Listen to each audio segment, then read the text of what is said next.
Hey, here's a project we got started working on this morning. So we're in this Connex that I've done some work on previously, adding some doors and windows in over there. So basically what we're doing is we've put this tubing in right here on the back, and essentially what we're gonna do is add in a metal wall right here, and we're gonna cut off and eliminate that door.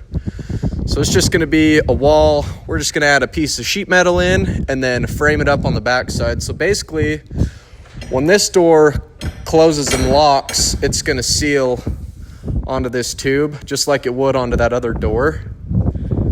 So it doesn't look like much now, but that's the plan.